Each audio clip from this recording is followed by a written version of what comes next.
Ako po kukuha ng bunga ng papayang lalaki, mga kaubayan, kasi may pasyente po tayo. Nang karamdaman niya ay luslos. Nakurang ko na to noon, mga kaubayan, itong bunga ng papayang lalaki, dahil ginamit ko doon sa kababayan nating may luslos. Ngayon, meron na naman po akong paggagamitan, kaya kukunin ko po ito. Bali, dalawa na lamang po ito.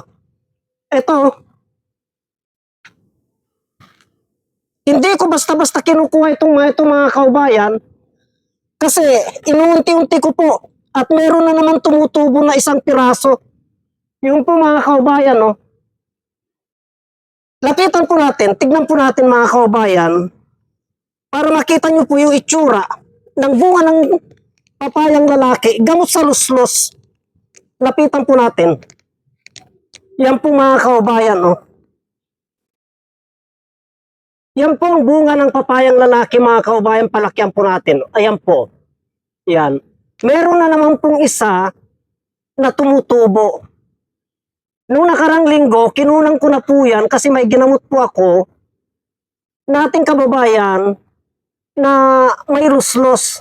Ngayon, kukunin ko na naman po yung isa at igagamot ko sa kanya kasi meron tayong kababayan na ang karamdaman niya ay luslos. Gagamitin ko po sa kanya yan bukas, mga kaubayan.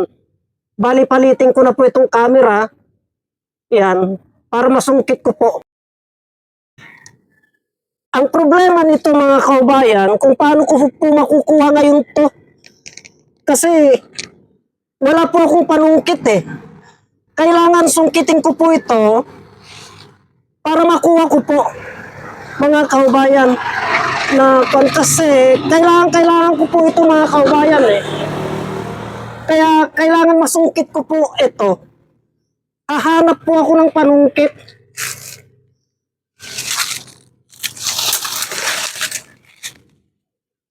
Medyo mataas siya, mga kaubayan. Ang kailangan ko po yung medyo mataas na panungkit. At maghanap po ako ng panungkit, mga kaubayan, kasi yung panungkit ko dito, dati ay may panungkit na ako dyan eh, na iniwan, ngayon nawala po. So, wala tayong makitang panungkit, mga kaubayan. Ito, maiksi naman po ito. Kaya kailangan natin sigurong umuwi at manguha ng panungkit. Kasi wala tayong makuhang panungkit dito eh. Antabayanan nyo po yung mga kasunod na videos nito, mga kaubayan. Hanggang sa igamit ko po sa ating kaubayan. Marami pong salamat.